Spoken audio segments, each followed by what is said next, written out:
Monsieur le Président, cher professeur Bismuth, Mesdames, Messieurs les membres de l'Académie, Mesdames, Messieurs, c'est un très grand honneur pour moi d'intervenir pour la deuxième année consécutive devant votre Académie. Il n'y a pas de discipline devant lesquelles j'ai fait le même exercice. La dernière fois, je me souviens qu'on avait évoqué les indicateurs de qualité. Et cette fois, vous m'avez demandé d'intervenir. Je pensais que c'était en ouverture, et j'observe que c'est en clôture, sur la chirurgie dans l'hôpital de demain. L'exercice est redoutable, parce que, 1, je ne suis pas médecin. 2, vous me faites intervenir après des orateurs brillants, dont vous-même, cher Président. Et vous avez, en gros, couvert dans l'après-midi l'ensemble du champ de la chirurgie, des défis à assumer. Donc, aujourd'hui, et à ce moment, je peux faire simplement une tentative de synthèse, d'autant plus que vous m'avez imparti le temps de parole 10 minutes, donc c'est quand même encore doublement redoutable, alors que vous êtes tous intervenus pendant des temps relativement longs. En tout cas, bravo, cher Président. Vous êtes remarquable pour avoir retenu la directrice générale de l'offre de soins pendant plus de 2 heures dans une salle. Voilà. Hein. Non. Écoutez, ce que je vous propose, c'est simplement de dresser des éléments de synthèse et de répondre rapidement à quelques questions ensuite, parce que, hélas, j'ai déjà supprimé un certain nombre d'engagements que j'avais à compter de 16 heures. Donc, c'est un petit peu difficile. Vous m'avez demandé de vous parler de la chirurgie dans l'hôpital de demain. Moi, je voudrais vous dire, mais c'est une évidence, parce que vous en avez fait la démonstration, que la chirurgie est aujourd'hui en mutation, mais qu'il n'y a pas que la chirurgie. Et vous le savez, l'hôpital est dans une mutation profonde. Je pense que les uns et les autres, vous avez retenu que l'hôpital de demain, celui qu'on prépare au travers du plan Hôpital 2012, ça n'est plus un lieu d'hébergement, ça n'est plus un hospice, c'est un plateau technique. Et il faut vraiment que nous intégrions ce changement fondamental qui est rendu possible grâce à des évolutions technologiques qui sont majeures et sur lesquelles je reviendrai concernant la chirurgie. Mais je pense qu'il faut vraiment l'avoir à l'esprit. Et c'est quelquefois difficile pour la DGOS, mais moi-même en tant que directrice, de faire passer les messages. Il y a encore une propension à bâtir des mètres carrés qui représentent un investissement important, mais des coûts d'entretien importants qui sont autant de moins pour vos investissements, notamment en matériel médical, l'achat de robots, et pour la mise à disposition de personnel, alors que sur un plateau technique, on a avant tout besoin de soigner les personnes. Alors, les techniques aujourd'hui dans le champ de la chirurgie, effectivement, c'est un truisme de le dire, que vous avez considérablement, et vos graphiques le démontraient, développé la chirurgie mini-invasive, et vous avez, qui plus est, une utilisation potentielle croissante de la robotique. Même si je ne suis pas médecin, je lis un certain nombre d'articles, avec des débats d'ailleurs intéressants sur les limites de l'exercice et sur la façon d'optimiser au mieux ces investissements qui sont colossaux. Mais en tout cas, c'est un élément fondamental. En tout cas, ces évolutions, elles permettent de façon générale une réhabilitation plus précoce du patient qui permet de faire évoluer les modes de prise en charge.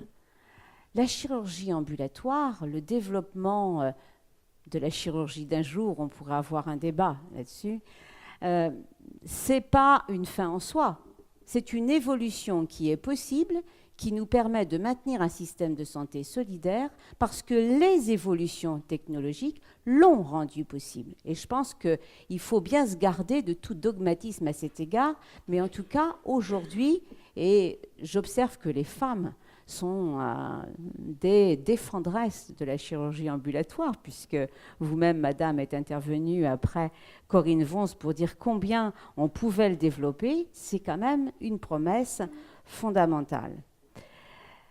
En tout cas, aujourd'hui, sur la chirurgie ambulatoire, et j'insisterai sans doute plus sur cette évolution profonde, parce que je devais intervenir demain devant l'Académie de chirurgie ambulatoire, mais je serai tenue de répondre à l'invitation du président de la République et d'être à Lille pour les vœux de la fonction publique demain matin, donc je serai remplacée. Mais néanmoins, j'axerai mon propos justement sur tout l'enjeu de la chirurgie ambulatoire, sans occulter néanmoins des points qui me paraissent extrêmement importants. Je vais revenir sur les défis. On a parlé tout à l'heure des défis technologiques, donc effectivement le développement de la robotique, la chirurgie mini-invasive. Je voudrais qu'on revienne un instant également sur le développement de la médecine et de la chirurgie interventionnelle, parce que ça modifie profondément les frontières entre les disciplines. D'où l'intérêt de votre intervention, cher Président, sur l'approche d'une organisation interne autour d'un organe et pas seulement par discipline. Parce que vous voyez bien qu'on installe aujourd'hui des salles hybrides, que les modes d'intervention eh bien, sont variables sur des indications données et qu'on va tout simplement avoir le souci du mode d'intervention le meilleur pour le patient, c'est-à-dire le moins invasif, le plus prometteur en termes de résultats et de conservation de tout son potentiel de santé.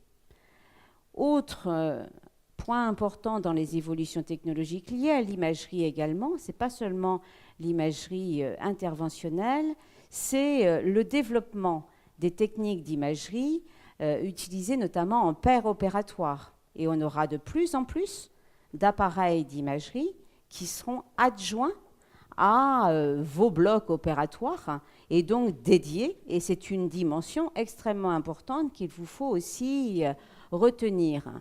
S'agissant du développement des techniques mini-invasives, eh bien, elles ont l'avantage, effectivement, d'utiliser les voies naturelles d'abord du corps humain et du coup de limiter, là encore, le côté traumatisant, parce qu'on ne choisit pas de passer sur le bloc opératoire, c'est le patient qui parle. En général, tout le monde s'en dispenserait, même si vous faites un magnifique métier. Un deuxième défi concerne le niveau de spécialisation. Vous avez abordé le débat. Je ne suis pas la plus autorisée pour vous dire, aujourd'hui, dans la définition de votre discipline, quel est le niveau adéquat d'hyperspécialisation. Je pense que vous avez trouvé vous-même, à travers les interventions et les échanges que vous avez eus cet après-midi, je vais dire le chemin critique, c'est-à-dire la nécessité à la fois pour assurer la continuité des soins et la permanence des soins, d'avoir un socle de connaissances générales, ce sont les fameuses ressources indispensables, tout en n'obérant pas les capacités d'intervention particulièrement spécialisées, qui sont sans doute un plus pour le patient, mais qui ont quand même la limite que ça ne peut intervenir qu'en programmé, donc jamais en urgence, parce qu'il faut des équipes suffisantes, et vous ne pouvez pas, du coup, ne pas fonctionner en équipe. Votre dernier défi, il est donc humain. Et ça a été très bien dit par Corinne Vons. Aujourd'hui, non seulement vous devez avoir des équipes chirurgicales, mais vous devez avoir des équipes médicales et paramédicales. Et je pense que cette notion d'équipe va sans doute aujourd'hui structurer la prise en charge chirurgicale, mais toute la prise en charge des patients. Et on l'a sans doute un peu perdu de vue, et je voudrais dire pour le représentant du secteur privé, qu'il l'a très bien dit, c'est un enjeu fondamental. Parce que, y compris dans le secteur privé, il va falloir apprendre à travailler en équipe. On n'arrive pas seulement sur un plateau technique pour l'utiliser, ce n'est pas seulement la société de moyens, c'est un plateau technique partagé par une équipe au service du patient. Et je pense que c'est quand même un élément fondamental. Le troisième défi sur le plan humain, c'est la formation. Et là encore, soyons réalistes. Le numerus clausus a doublé. vos effectifs d'internes ont doublé. Je suis convaincue qu'on ne peut pas limiter les lieux de formation, les lieux de stage d'internat au seul CHU. Il faut que ce soit sur des territoires donnés, des lieux de stage avec un niveau d'exigence. Et le niveau d'exigence, justement, c'est la capacité à accueillir autour d'un maître de stage un interne dans une équipe, en lui permettant, dans les meilleures conditions, de pratiquer son art pour qu'au décours de la formation du 3e cycle et du post-internat, parce que vous savez qu'il y a une réflexion en cours avec à la fois les sociétés savantes, l'université, le ministère de l'enseignement supérieur et de la recherche sur à la fois le 3e cycle et le post-internat, eh bien il faut qu'au décours d'une formation, les jeunes professionnels, les jeunes médecins soient aptes à exercer. Aujourd'hui, on sent bien qu'il y a une crainte, parce qu'on est quand même dans une société où les procédures sont nombreuses, où les risques de recours et d'appel en responsabilité sont nombreux. Il y a une crainte de tomber dans le grand bain pour se rendre disponible au service des patients. Donc la qualité des stages d'internat, elle est quelque chose de fondamental. Voilà les grands enjeux à la fois technologiques et humains, me semble-t-il, pour la chirurgie. Il y en a sûrement d'autres, mais j'essayais d'identifier ceux qui me paraissaient essentiels et qui ont clairement transparu dans nos débats cet après-midi. S'agissant maintenant de la chirurgie ambulatoire, d'où partons, où allons-nous? Sur la chirurgie ambulatoire, là encore, on n'est pas dans le dogme. On est à 37% aujourd'hui de taux global de chirurgie ambulatoire versus effectivement 80%. Et on ne va pas jouer les ayatollahs. Il faut que les équipes soient préparées. Et c'est la raison pour laquelle, au-delà de la formation dont je viens de parler, et sur la chirurgie ambulatoire, croyez-moi, il est important justement de diversifier les lieux de stage, parce qu'il y a des apprentissages qui ne se feront pas partout de la même manière. Il est important que le jeune professionnel puisse voir et travailler dans des organisations qui sont différentes. En tout cas, pour la chirurgie ambulatoire, l'enjeu majeur, c'est un enjeu organisationnel. J'ai souvent coutume de dire, mais attendez, je ne l'ai pas inventé, c'est parce que c'est vous qui me l'avez dit, les médecins, et je l'ai compris, que si on voulait faire évoluer les modèles d'hospitalisation, il y avait 3 mots-clés. Il y avait l'anticipation, parce que l'anticipation, l'information du patient, c'est le seul moyen d'avoir son adhésion. Et effectivement, Corinne Vons, à Jean-Verdier, elle a une population qui n'est pas nécessairement ouverte à des évolutions. Simplement, c'est dans l'explication que les messages passent. J'ai beaucoup aimé la déclinaison du principe de prudence versus le principe de précaution. Et se dire que dans le principe de prudence, il faut savoir pour agir ou s'abstenir, je trouve que ça résume tout. Et c'est important de se le rappeler. Le deuxième mot-clé, c'est l'organisation.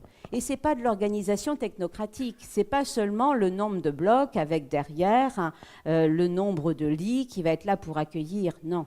C'est le chemin clinique du patient. Ça a été très bien expliqué. Alors, en revanche, la salle d'aptitude à la rue, je laisse quand même l'association de chirurgie ambulatoire y réfléchir. Je ne suis pas sûre que le concept soit susceptible d'une vulgarisation facile. J'ai peur des sarcasmes que ça pourrait susciter. Hein. Mais en tout cas, le chemin clinique est quelque chose de fondamental et d'important. Et le troisième point, et le troisième mot-clé, c'est la coordination avec l'environnement du patient, c'est-à-dire son lieu de vie, mais ça veut dire aussi son médecin traitant. Et si on n'a pas compris ça, si on n'a pas compris ces 3 mots-clés, on aura du mal à faire évoluer les modes de prise en charge, notamment en chirurgie, puisque vous êtes des chirurgiens. Je vais revenir sur les enjeux organisationnels pour les situer à 3 niveaux. Au niveau des territoires, au niveau des patients et au niveau des établissements de santé. Au niveau des territoires, si vous vous référez au guide méthodologique pour l'élaboration des schémas régionaux d'organisation des soins, qui sont partie prenante des projets régionaux de santé qui sont en cours d'élaboration, eh bien, il y a 3 mots-clés, accessibilité, qualité, efficience. Ce sont les axes que les pouvoirs publics, le ministre, a donné aux ARS pour élaborer les schémas régionaux de l'organisation des soins. Ce sont des axes majeurs, ce qui veut dire que l'organisation territoriale en chirurgie, elle est destinée à évoluer et elle doit répondre aux objectifs suivants. Premier objectif, une structuration et une lisibilité de la graduation des soins et de l'organisation des recours. Et vous l'avez parfaitement compris vous-même, on ne va pas demander de faire tout partout. Et c'est évident que sur certaines prises en charge, on observe qu'en France, la transplantation est réservée, par exemple, à des sites hospitalo-universitaires. Je pense qu'aujourd'hui, au vu de l'activité de chaque centre, on en a bien assez. Et il n'est pas question de les multiplier. Et on a intérêt à avoir une graduation. À l'inverse, il faut, et vous l'avez très bien rappelé, c'est que sur des hôpitaux généraux, on soit capable de faire avec toute l'excellence nécessaire des interventions qui répondent à des besoins qui vont être des besoins courants pour les patients, mais avec toute l'exigence de qualité nécessaire. Et je pense que ça, il faut en être extrêmement conscient. Le deuxième objectif, c'est une organisation rationalisée des urgences chirurgicales et de la réponse à la permanence des soins. Honnêtement, dans vos exposés, vous l'avez dit, les cas d'intervention en urgence, où ça ne peut pas attendre quelques heures, ils ne sont pas si nombreux. Donc, soyons réalistes. Sauf problème de transport du patient et à la limite une très bonne organisation, bien lue par les SAMU et capable de bien orienter, sans perte de temps et sans passage par le petit hôpital, avant d'emmener sur le site où il y aura une garde de chirurgie ou une astreinte, on est capable aujourd'hui, avec nos moyens d'organisation, d'orienter le patient. En revanche, on ne peut plus se permettre de multiplier les gardes et astreintes, et je le dis sans embâge, simplement pour fidéliser des médecins et améliorer leur ordinaire chaque mois. D'ailleurs, la loi HPST a donné des outils pour ça. Il y a des moyens de rémunérer des praticiens sans se mentir et sans donner des avantages indemnitaires qui ne correspondent pas à une réalité de service fait.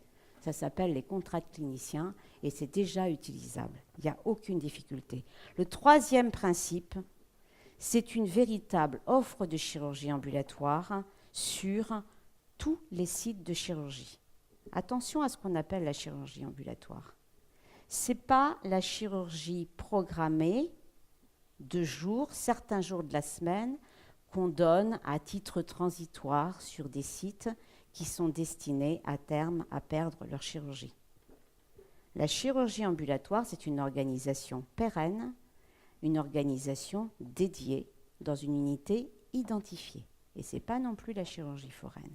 Et une fois qu'on a compris ça, vous voyez que l'organisation des SROS et la définition, elle est assez simple, au moins théoriquement. Après, dans la concertation avec l'ensemble des acteurs sur un territoire de santé, vous lisez la presse, ce n'est pas si facile.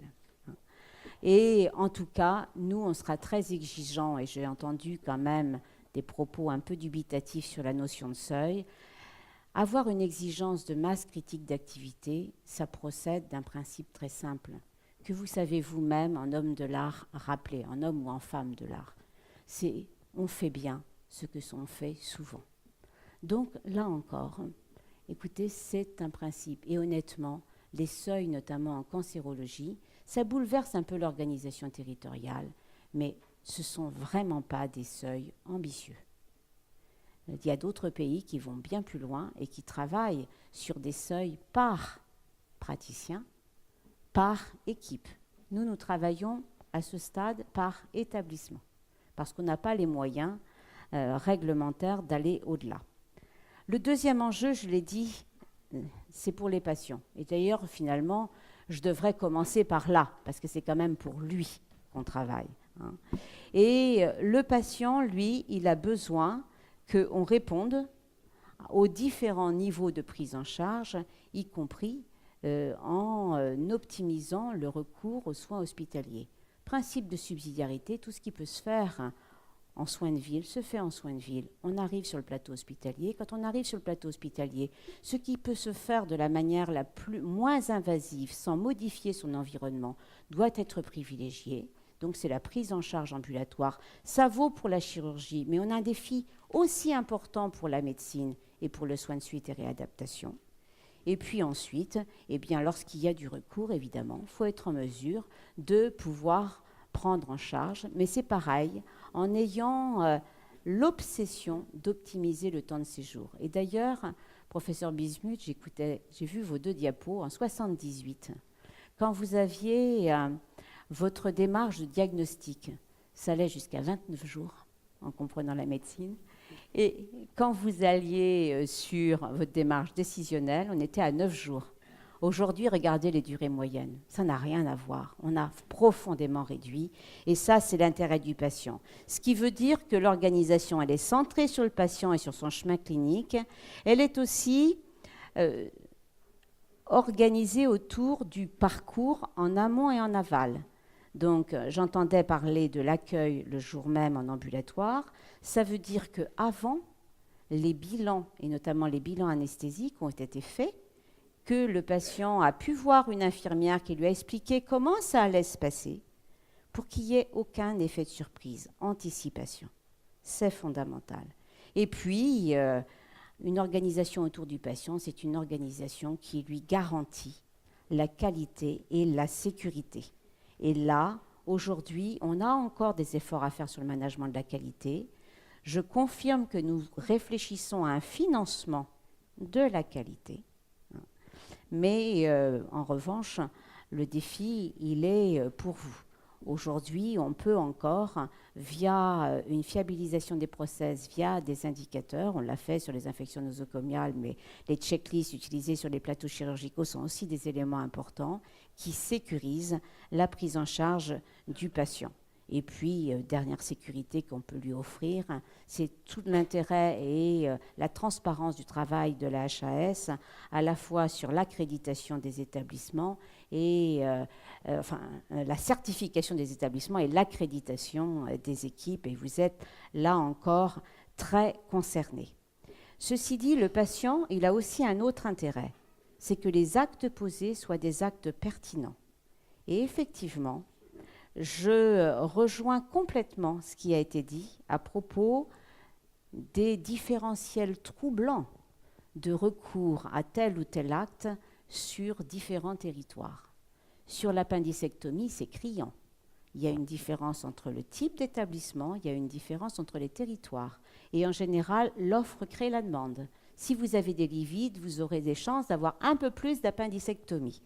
Donc, là-dessus, on travaille avec la HAS pour avoir des référentiels clairs qui permettent de poser, le cas échéant, des éléments de sanction sur des pratiques qui seraient des pratiques pénalisantes pour le patient parce que ne respectant pas la pertinence du soin, c'est-à-dire pratiquant des actes qui ne sont pas utiles. Alors que par définition, il y a toujours un risque sur une prise en charge. On doit avoir des référentiels à sortir sur l'appendicectomie, la chirurgie du canal carpien et les amygdalectomies dès 2012, parce qu'ils ont commencé en 2011, et la DGOS a passé sa commande à la HAS pour d'autres actes qui sont aussi à travailler au cours de l'année 2012. Il y en a 10 sur la chirurgie. Dernier point, l'enjeu organisationnel au niveau des établissements de santé. Je ne vais pas insister sur les organisations internes, mais encore une fois, j'y reviens. Le choix des organisations internes, choix de l'organisation des pôles notamment, ou des structures internes aux pôles, par discipline versus par organe, c'est un choix qui est laissé aux établissements. Donc, il vous appartient. Le projet médical, il est préparé par la CME et vraiment c'est à vous à faire ces choix. Mais vu du patient, c'est évident qu'il y a une beaucoup plus grande lisibilité lorsqu'on a une organisation par organe. Et vous en avez fait une merveilleuse démonstration, vue du point de vue des compétences en matière d'enseignement et de recherche, c'est encore plus fondamental. Parce que la recherche aujourd'hui, elle ne se fait plus sur une discipline et une spécialité donnée. Elle associe des savoirs, autour des connaissances, avec des équipes qui sont profondément, non seulement pluridisciplinaires, mais pluriprofessionnelles. Vous avez besoin de biostatisticiens, vous avez besoin d'attachés de recherche. Et honnêtement, si aujourd'hui on veut promouvoir la recherche en France, on a intérêt effectivement à avoir des masses critiques, là encore. Alors je rassure ceux qui n'ont pas été élus comme IHU. Aujourd'hui, vous en apportez la démonstration, vous pouvez faire dans l'organisation interne des services en recourant à un outil que propose la loi HPST, le décret est en cours d'examen au Conseil d'État, les fondations hospitalières, qui vous permettent, en sus de ce qu'on peut mettre sur de la recherche clinique, voire de la recherche fondamentale, de lever des fonds auprès d'opérateurs privés. C'est tout l'intérêt de la fondation. Sur l'organisation interne, je voudrais revenir sur 2 points particuliers s'agissant de la chirurgie ambulatoire. D'abord, vous dire que l'organisation des blocs, elle est fondamentale. Et que là, grâce à l'ANAP, l'Agence nationale d'appui à la performance, le benchmark, le parangonnage entre les blocs opératoires est un vrai succès. Les outils sont à votre disposition. Et aujourd'hui, vous connaissez tous la notion d'indice de coût relatif qui permet de mesurer, entre guillemets, la production par salle d'intervention chirurgicale et de la comparer. Et de la comparer pas de façon brute, parce que prendre le nombre d'interventions, c'est un peu rapide, parce qu'on peut mélanger des choux et des carottes.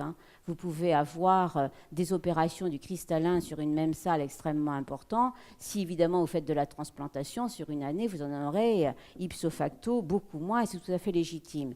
Mais cet ICR est quand même un indicateur d'optimisation de vos blocs opératoires que je vous invite à vous approprier. Sur les modes de prise en charge, sinon, il faut que nous mettions l'accent et que nous allions beaucoup plus vite sur la mutualisation des blocs, leur organisation. Parce que quand j'entendais aujourd'hui, bon, mais qu'est-ce qu'on va faire si on développe la chirurgie ambulatoire? On ne pourra opérer que le matin. Ben non, la réponse, c'est qu'on peut très bien faire des interventions lourdes l'après-midi, parce que du coup, les patients sont destinés à rester. C'est une question de mutualisation et d'organisation du planning du bloc. Les outils sont à votre disposition, c'est totalement possible. Et point, enfin très important, avoir des unités dédiées. Parce que le parcours que vous a expliqué Corinne Vance, il est indispensable. Si vous vous contentez de développer de la chirurgie ambulatoire en mettant à disposition un lit dans chacun de vos services ou vos entités internes, unités fonctionnelles ou autres, ça ne marchera pas. Parce que ça va être une organisation qui va être très dispendieuse et vous viendrez me voir ensuite en disant « Mais Madame Poder, on n'arrive pas à couvrir nos coûts ». Les coûts et l'optimisation, elles passent par une organisation dédiée d'unités qui sont des unités ambulatoires. Et n'ayons pas peur des capacités. Et j'ai retenu d'ailleurs, pas moi qui l'ai dit, c'est vous, j'ai retenu tout ce que vous avez dit. Aujourd'hui, avec 5 places de chirurgie ambulatoire, eh bien, on fait la même chose qu'avec 25 lits d'hospitalisation conventionnelle et encore, parce qu'on peut faire 2 interventions, 2 rotations par jour avec une durée moyenne de séjour de 5 jours. Vous pouvez même avoir un rapport de 1 à 10. Je ne suis pas tout à fait d'accord sur les économies potentielles qu'on peut en tirer. Enfin, vous m'expliquerez votre calcul, ça me paraissait quand même un peu ambitieux et un peu optimiste, mais en tout cas, c'est évident qu'on peut faire beaucoup mieux pour le patient et pour l'efficience de vos établissements, et vous savez que c'est un enjeu majeur. En tout cas, je peux vous dire que la chirurgie ambulatoire, c'est un objectif prioritaire de l'ADGOS. C'est un objectif prioritaire dans les schémas régionaux d'organisation des soins de 2011 à 2016. Il s'agit bien de défendre la vision d'une chirurgie qualifiée et substitutive à un mode de prise en charge conventionnel, et surtout pas de laisser penser qu'on fait de la petite chirurgie, effectivement, au travers de la chirurgie ambulatoire. Raison pour laquelle les objectifs vont être donnés aux ARS, qui elles-mêmes vont les négocier avec chaque établissement Donc vous aurez, vous, communauté médicale, un rôle à jouer dans la définition de l'objectif. Les objectifs, il y aura un objectif global de chirurgie ambulatoire et on va laisser subsister pendant un moment les actes traceurs parce que ce sont les outils de mise sous accord préalable et que ça permet quelque part de tirer quand même, pour l'instant, cette transformation des modes de prise en charge au sein de l'hôpital. Je voudrais ajouter que pour conduire ce chantier, non seulement on a conduit une concertation que je préside personnellement, on a eu une réunion importante en novembre, il y en aura une bientôt, on s'appuie surtout sur 2 acteurs. La HAS qui doit produire des référentiels et des recommandations professionnelles, de même que des référentiels de certification, ça va jusque-là, sur le développement de la chirurgie ambulatoire, et l'ANAP, et ils travaillent ensemble, en binôme, j'ai des représentants qui sont là, et qui, eux, vont travailler sur l'analyse des processus sur les sites, la définition de bonnes pratiques sur les sites, j'aurais pu, mais je n'ai pas le temps, revenir sur le programme d'action, mais il est disponible sur le site de l'ANAP, je vous recommande d'y aller, pour ensuite avoir tout simplement des modèles d'organisation qui soient réplicables et des référentiels de bonnes pratiques où là, la HAS et la NAP travaillent ensemble, qui puissent s'appuyer sur des établissements qui ont déjà une solide pratique de la chirurgie ambulatoire. Les pouvoirs publics ne vont pas jouer aux apprentis sorciers. On souhaite s'appuyer sur des hommes et des femmes qui l'ont déjà mis en œuvre pour le plus grand service des patients, pour simplement généraliser des modèles qui ont été déjà totalement appropriés par certaines équipes hospitalières. Et je dis bien des équipes parce qu'il y a évidemment les chirurgiens, mais il y a aussi les anesthésistes, il y a aussi tous les personnels paramédicaux qui travaillent autour. En clair, pour les années à venir, parce qu'on a une ambition de passer à plus de 50% de la chirurgie pratiquée en ambulatoire, c'est-à-dire faire le mode majeur de prise en charge en 2016, et bien pour ça, les pouvoirs publics ont un rôle, c'est d'alléger la réglementation pour rendre les choses possibles et plus faciles, et de définir les modalités de tarification qui permettent de créer une incitation forte à modifier les modes de prise en charge. Je sais pouvoir compter sur vous parce que votre investissement à vous, il est encore plus important. Au premier chef d'ailleurs au sein des CHU. Il va falloir miser sur la formation des professionnels, pas seulement les médecins mais également les paramédicaux sur ces nouveaux modes de prise en charge. Il va falloir aussi miser sur la recherche et l'innovation, mais vous avez démontré cet après-midi que vous en étiez parfaitement conscient. Et c'est ainsi qu'ensemble, pouvoir public et professionnels concernés, c'est-à-dire hommes et femmes de l'art, que nous parviendrons à faire en sorte que la chirurgie soit un mode de prise en charge de l'ensemble de nos concitoyens qui permette de répondre à leurs attentes et à leurs besoins de soins dans les meilleures conditions, au meilleur coût. En tout cas, sachez que dans tous les cas, nous devrons acculturer tous les professionnels. L'ACA est là et se dépense beaucoup à cet effet, mais aux côtés de l'Association de chirurgie ambulatoire, de l'ANAP, de la HAS, des pouvoirs publics, nous avons besoin que ce message soit porté par vous, qui êtes des sommités, des personnes reconnues, et votre voix a énormément d'importance. Si l'Académie de chirurgie est claire sur la ligne de conduite qu'on doit retenir, eh bien nous avancerons encore beaucoup plus vite. Et puis, je crois que vous avez aussi un rôle d'acculturation auprès des patients. Là encore, les patients, ils ont confiance dans leurs médecins. Si tous les médecins sont d'accord pour dire que cette prise en charge, elle est une prise en charge de qualité, qui ne modifie pas leur environnement et qui surtout préviennent un certain nombre de complications comme les infections nosocomiales, nous aurons vraiment gagné la partie. Je vous remercie de votre attention. J'ai largement dépassé mon temps de parole.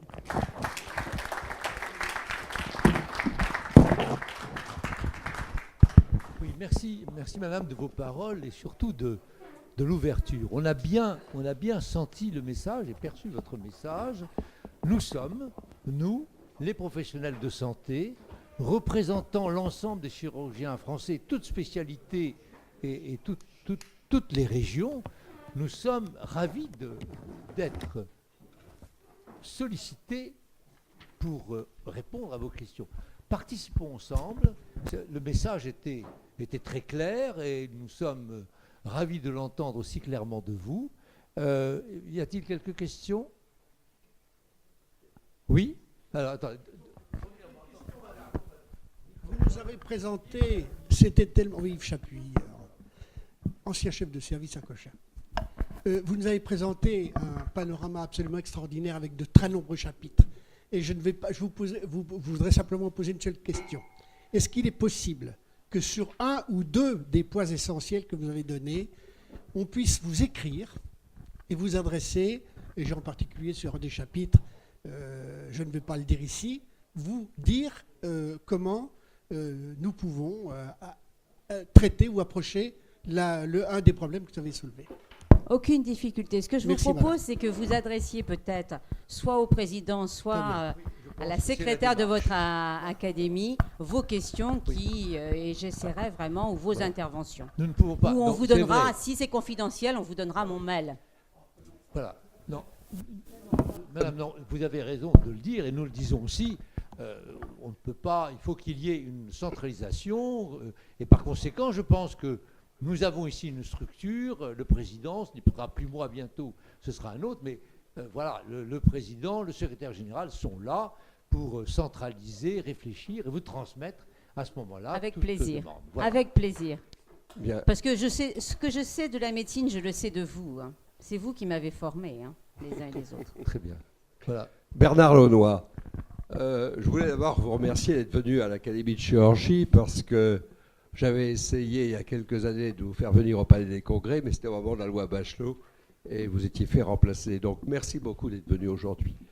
Je voulais simplement vous poser ou insister sur deux points. Il y a très longtemps, il y a une dizaine d'années, je vous ai envoyé un article du Lancet qui était signé par Denison et Madern, qui insistait sur la qualité de la chirurgie française par rapport à la chirurgie anglo-saxonne. Et ça me paraît un point très fort. Vous savez ou vous ne savez pas, je suis toujours professeur dans une université anglo-saxonne et j'ai même d'être prolongé, parce qu'il n'est pas le cas en France. Eh bien, je peux vous dire que je crois plus que jamais à la chirurgie française, compte tenu de ce que j'ai vu dans tous les pays anglo-saxons. Et dans cet article que je vous avais adressé du Lancet, l'une des raisons très fortes de la qualité de la chirurgie française était la structure du service. Et je crois que cette structure du service est fondamentale à garder, car on peut dire que dans toute la chirurgie universitaire anglo-saxonne, la chirurgie a disparu. Aux États-Unis, il y a peu de services universitaires de qualité. Ce sont les cliniques privées, c'est la Mayo Clinic, c'est la Lae Clinic, c'est la Cleveland Clinic. Donc on est dans un autre système. Donc je crois que la structure du service est fondamentale parce que c'est une école de chirurgie. Le deuxième point sur lequel je voulais insister, c'est le problème des chefs de clinique. La loi Debré avait remplacé les anciens chirurgiens et les assistants par des chefs de clinique qui étaient nommés pour 2 + 2 + 3 pour 7 ans. Et ces chefs de clinique ont créé les CHU. Et au bout d'un certain nombre d'années, ils partaient s'installer et développer la chirurgie dans des centres privés. On a un peu remplacé les chefs de clinique par les PH. On a vu ce que donnaient les PH en Italie. J'ai eu, comme Henri Bisput, on a eu des collègues italiens qui sont restés longtemps dans le service, des professeurs. Et ces professeurs, quand ils retournaient dans leur service, ils avaient des services de 4 lits. Parce que c'était des temps pleins qui avaient été pérennisés. Je crois que nous avons un peu trop de PH en chirurgie. Je crois qu'il faut diminuer le nombre de PH qui sont en plein pour revenir au chef de clinique. Je crois que c'est un point vraiment très essentiel. Je ne sais pas ce qu'en pensent les collègues, mais c'était les deux seuls points sur lesquels je voulais insister. Merci beaucoup, madame.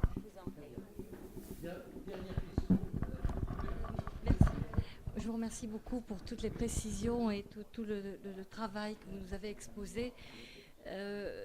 Vous avez parlé de la disparité du nombre de certains actes par région et que vous avez des actes que vous allez vérifier. Je voudrais juste savoir si la chirurgie de la cataracte est dedans.